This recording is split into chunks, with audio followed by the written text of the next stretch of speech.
Hello students, अब हमें आप लोगों को बहुत कुछ कहने की ज़रूरत नहीं है, क्योंकि इससे पूर्व के वीडियो में मैंने आपको अरिथमेटिक प्रोग्रेशन के बहुत सारे फंडामेंटल जो थ्योरी है उसके बारे में बता दिया है।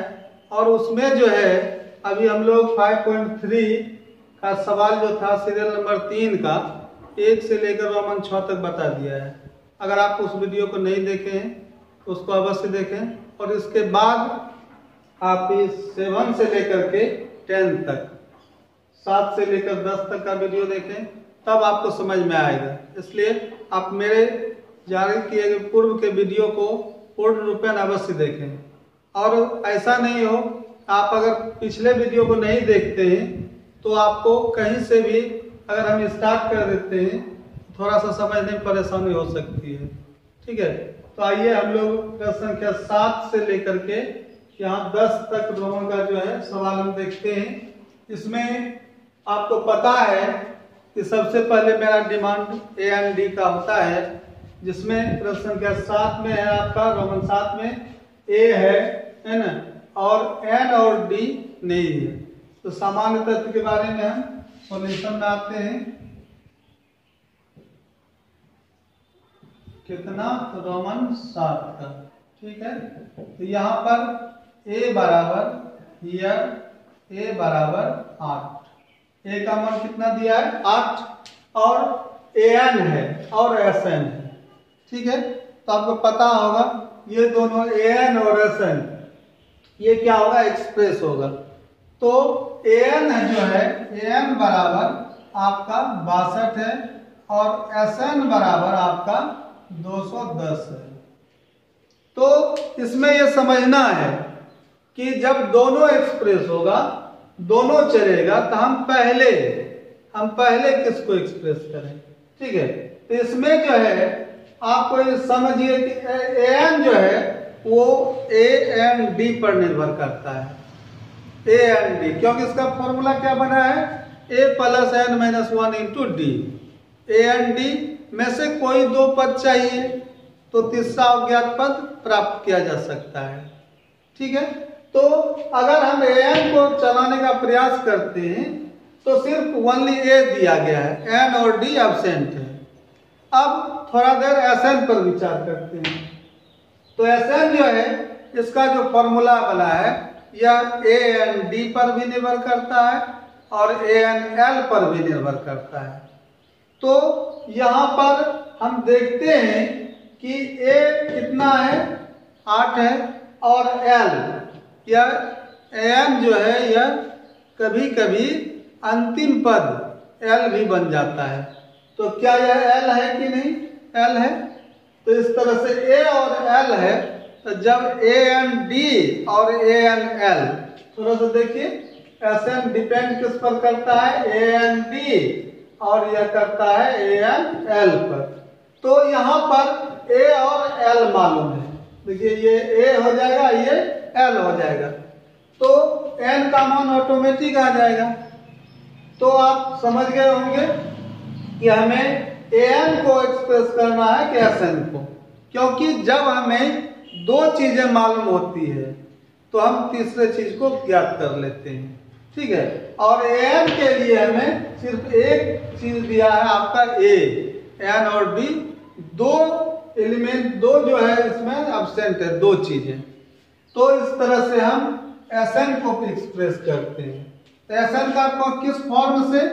ए और एल से, क्योंकि ये आपका एल भी चल रहा है ना।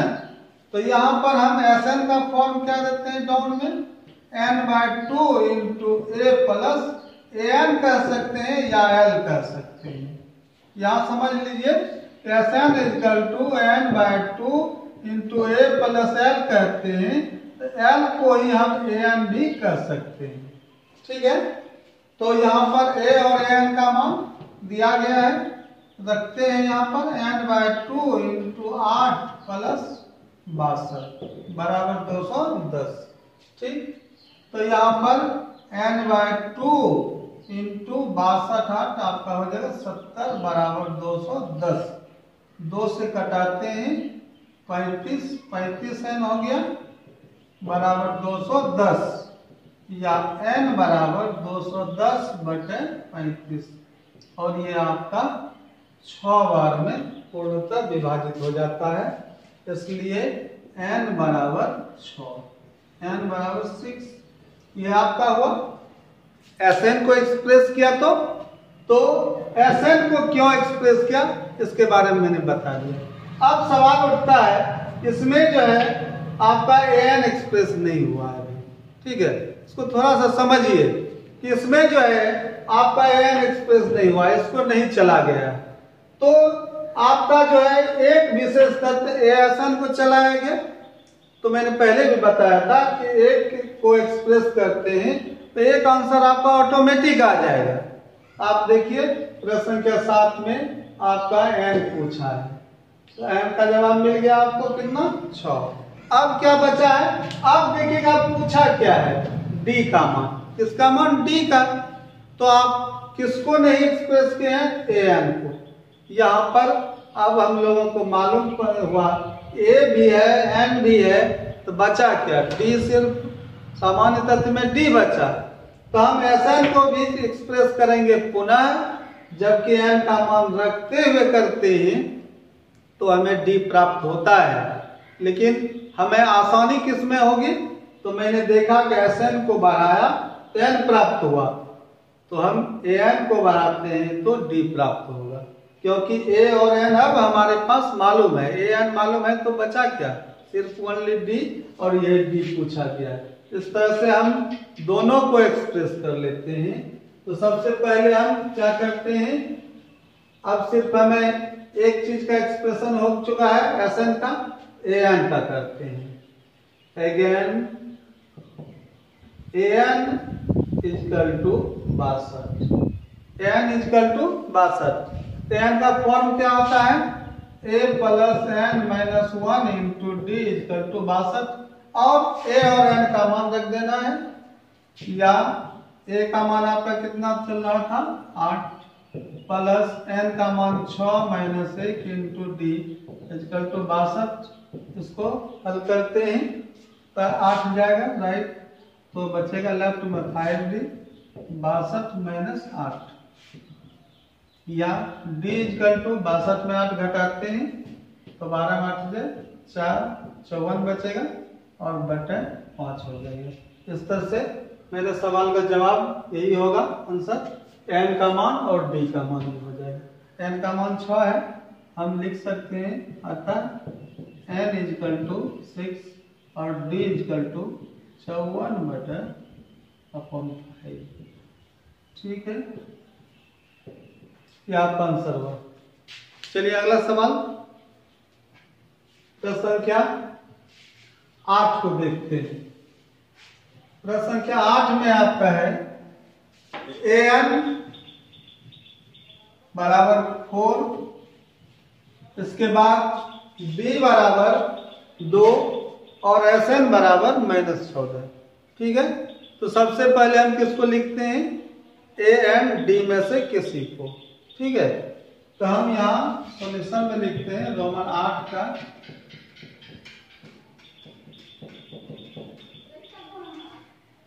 सबसे पहले यहाँ पर an है, इसको पीछे लिखेंगे, d है और Sn है। तो यहाँ पर हम सबसे पहले किसको लिख देते हैं, d को, है ना, d इक्वल टू 2।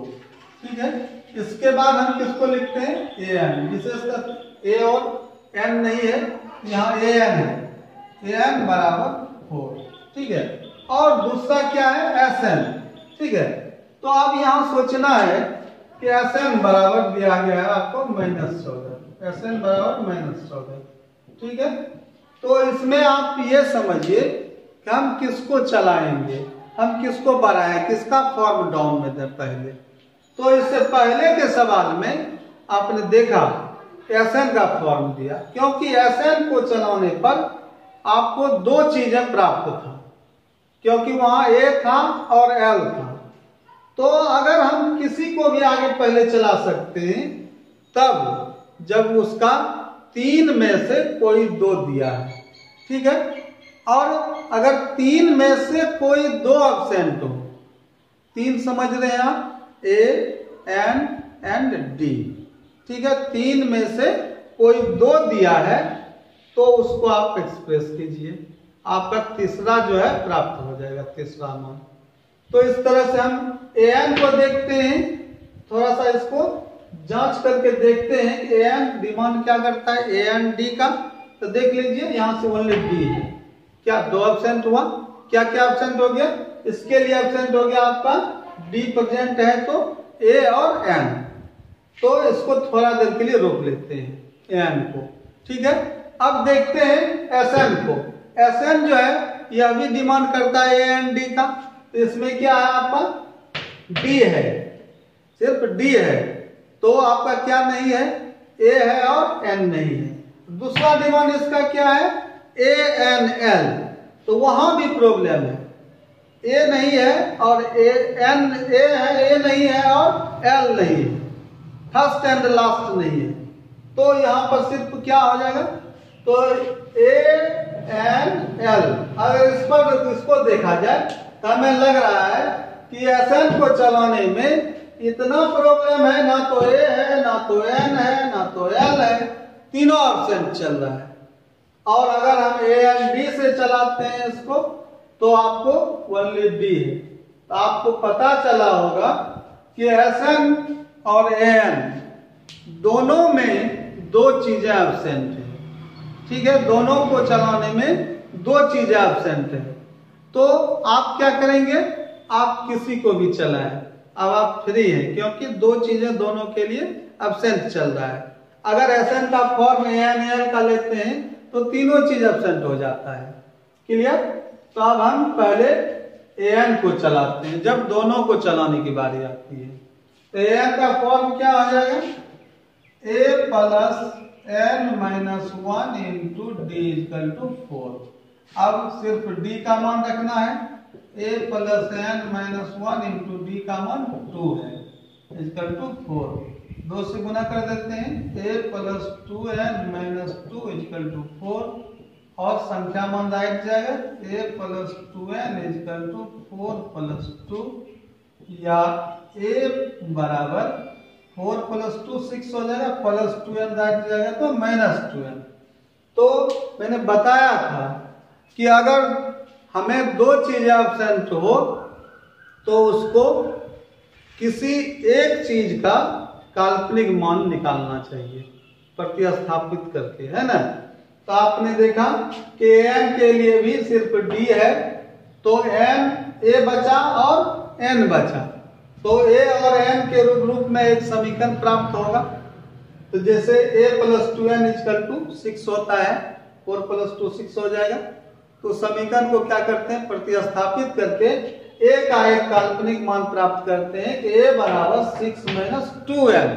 ठीक है, और ये प्रतिस्थापित मान को समीकरण 1 लिख करके छोड़ देते हैं। एक काल्पनिक मान ए का प्राप्त हुआ 6 माइनस 2n। अब यहां पर हिसाब बंद हो जाता है। अब हम किसको चलाते हैं, एस एन को। अब चलाते हैं एस एन को। Again S N equal to minus 14। ठीक है, एस एन को भी हम चलाते हैं। तो एस एन का जो है ए एन डी से ही चलाना है क्योंकि ए एन डी में तो डी है भी, ए एन एल में जाएंगे तो कुछ भी हमारे पास नहीं है। अब देखिए इसका फॉर्म होगा N by 2 into 2a plus N minus 1 into D equal to minus 14 चल रहा है। ठीक, एन बाई 2 इंटू ए का मान यहां से काल्पनिक मान है 6 minus 2n plus N minus 1 into D का मान दिया हुआ था 2 इक्वल टू माइनस 14। ठीक, या एन बाई 2 इंटू 6 दूना 12 माइनस 2 दूना 4n प्लस 2 से गुना करते हैं 2n minus 2 equal to minus 14। ठीक, n बाई 2 इंटू यहाँ पर variables minus 4n plus 2n है, क्या हो जाएगा माइनस 2n प्लस और माइनस है प्लस रहेगा, 12 में 2 घटेगा 10 इक्वल टू माइनस 14 n/2 को दोनों से मल्टीप्लाई करते हैं अलग अलग, ठीक है।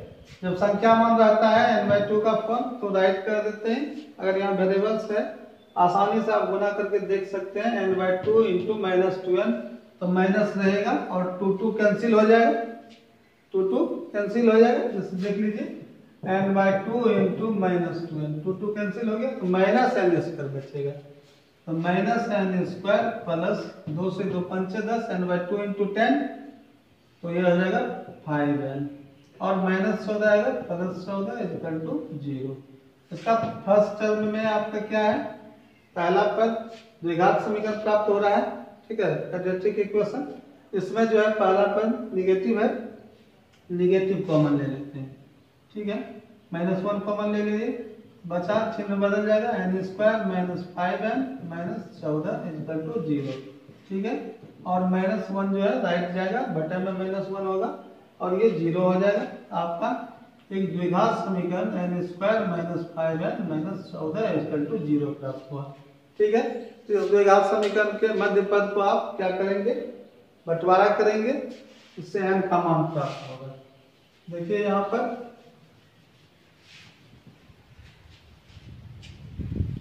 आपका द्विघात समीकरण आ चुका है कितना, n² - 5n - 14, या क्या हो जाएगा आपका, यहाँ से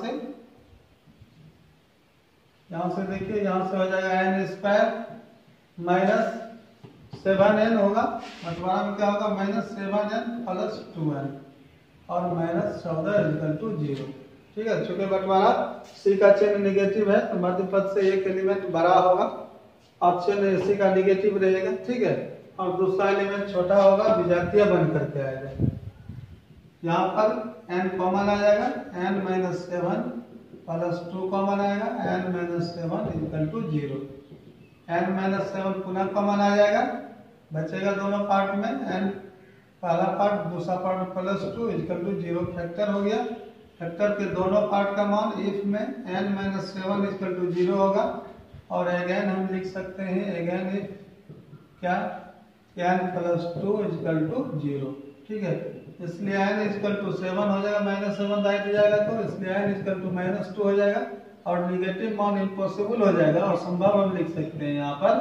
और ये पॉजिटिव मान जो है, ये धनात्मक जो पूर्णांक हुआ, ये संभव होगा। आपने देखा n का मान कितना प्राप्त हुआ, 7, ठीक है।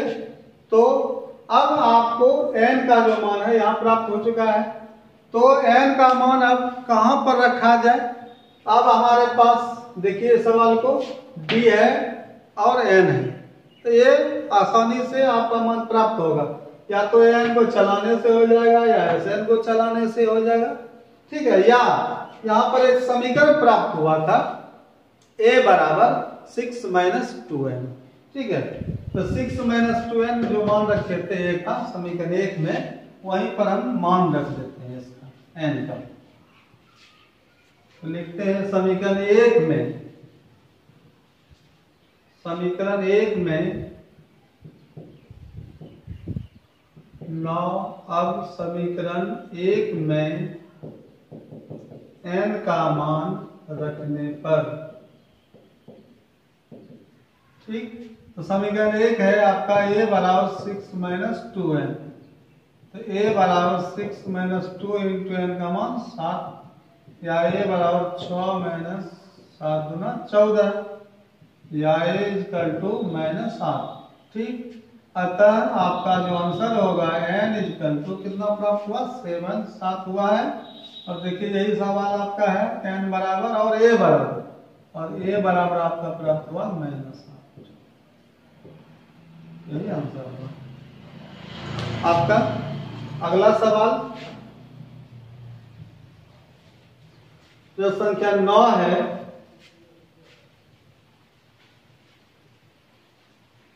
इसमें आप देखिए किसका मान दिया गया है, क्या क्या दिया गया है, और किसको एक्सप्रेस करना है और क्या प्राप्त होगा। आप देखिए प्रश्न संख्या 9 बिल्कुल आसान सा सवाल है, ठीक है। इसमें a दिया है, n दिया है और s दिया गया है, ऐसा नहीं है, s का मतलब सम, योग है। चूंकि यहाँ पर n का मान 8 है, तो यहाँ पर S8 भी हो सकता है, या अब्सेंट n रहता है तो एसेंड होता है।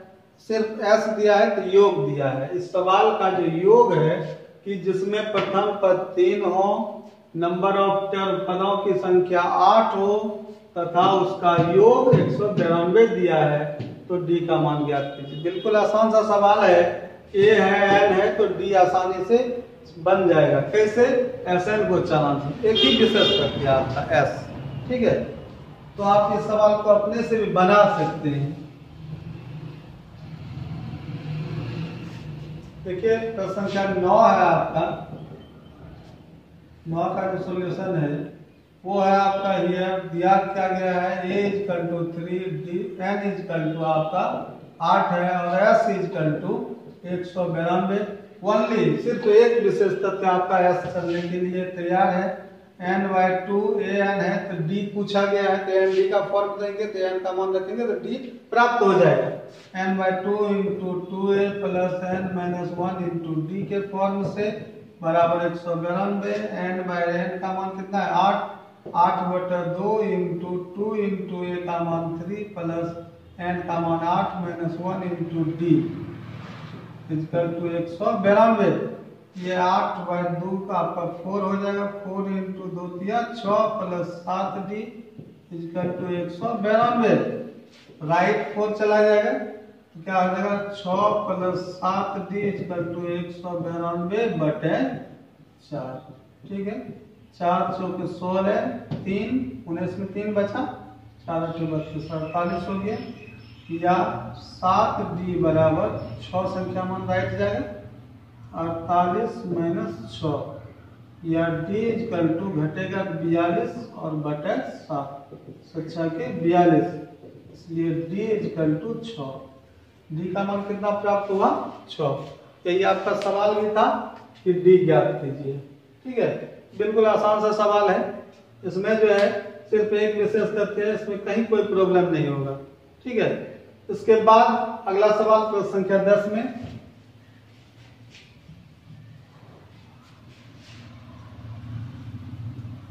क्या दिया है उसको देखिए। दिया गया है आपको L का मान, लास्ट टर्म है, S का मान और कुल पद 9 है। ठीक है, तो यहां पर आपको लगेगा कुल पद 9 का मतलब हुआ n equal to number of term n equal to 9 है, तो आपको a एंड d में से पहले लिखना चाहिए किसी एक को, उसके बाद जो भी दिया है उसको एक्सप्रेस करने की आवश्यकता होती है। तो यहाँ पर हम सबसे पहले कुल पद 9 है को लिखते हैं n इक्वल टू 9। ठीक है, प्रश्न संख्या 10 का सॉल्यूशन है आपका। हियर क्या यहाँ है n equal to 9, n equal to 9। अब दूसरा है आपका l इक्वल टू 28 है ना, और s इक्वल टू 144। थोड़ा देर देखते हैं s इक्वल टू 144 को। ठीक है, यहाँ पर 2 मिनट देखिए। यहाँ पर क्या है l है, l क्या है आपका an है। अगर an को चलाते हैं तो an d चाहिए, तो सिर्फ आपका क्या दिया गया है n दिया गया है, a और d एब्सेंट हो जाएगा। ठीक है, अगर इस फॉर्म में l को व्यापक पद मान लें an, तो भी हमारे पास क्या चाहिए an d में से कोई 2 चीज चाहिए, तो सिर्फ n दिया गया है, तो बचा क्या ad। अब हम Sn पर चर्चा करते हैं। Sn में क्या a एंड d से चलाते हैं, तो यहाँ हमारे पास क्या है n है, सिर्फ n है, ad एब्सेंट हो जाता है। फिर अगर हम s को हम anl से चलाते हैं तो देखिए यहाँ पर n है और l है, n है और l है, क्या ये आसानी से प्राप्त होगा कि नहीं? आपको ये सोचना पड़ेगा हम किसको चलाना है, हम किसको एक्सप्रेस करें, यही सबसे महत्वपूर्ण चीज है।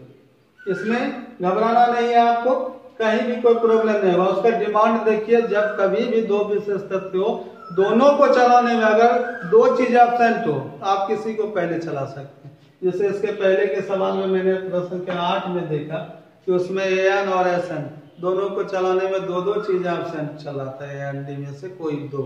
ठीक है, अब एक वही चाहिए an को विस्तारित किए, an को प्रसारित किए, तो an के प्रसारण में हमें एक चीज दिया था, तो 2 चीजों का एक समीकरण प्राप्त हुआ जिसे प्रतिस्थापित करने पर कोई एक काल्पनिक मान के रूप में प्राप्त होता है।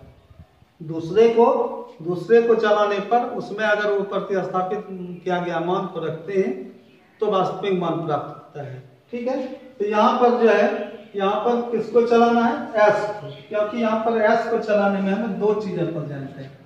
एस इजकल टू 144, एस क्या है, एस एन है, सम है, योग।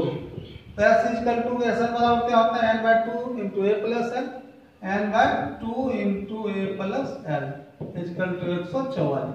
तो एन एब्सेंट है आपका और एन प्रेजेंट, एन का मान 9 है, 9/2 इंटू ए प्लस एल, एल का मान आपका 28 है बराबर 144। ठीक, एन बाई 2 को राइट कर देते हैं, तो ए प्लस 28 इक्वल टू 144 गुना क्या आ जाएगा, गुना के रूप में लिखते हैं तो उलट करके उल्टा देंगे, 2/9, 9 से कटाएंगे 16 बार में 144 कट जाएगा, या ए बराबर 28 को बढ़ते हैं 16 गुना 32 राइट में हो जाता है, प्लस 28 माइनस 28, इसलिए ए इक्वल टू 4 हो गया। यही आपका आंसर हो गया, ए इक्वल टू 4। यही पूछा भी गया है, सिर्फ एक याद कीजिए। आपने देखा कि मैंने इससे पूर्व के वीडियो में रोमन 1 से लेकर 6 तक को सॉल्यूशन किया था, और इस वीडियो में मैं 7 से लेकर 10 तक सॉल्यूशन किया हूं। और आप इस चीज को ध्यान से देखें और मेरे पूर्व के वीडियो को जितना भी मैंने बनाया है अरिथमेटिक प्रोग्रेशन, अगर आप पूर्व के वीडियो को पूरा नहीं देखते हैं तो आप बीच के वीडियो को कभी भी देख करके अच्छी तरह से सवाल को हल नहीं कर पाएंगे। ठीक है, इसलिए आप पूर्व के वीडियो को देखिए और पूरा वीडियो देखिए, तब आपको पता चलेगा कि मैंने कहाँ कहाँ क्या बोला है, इसको ध्यान में रखना है। Thank you.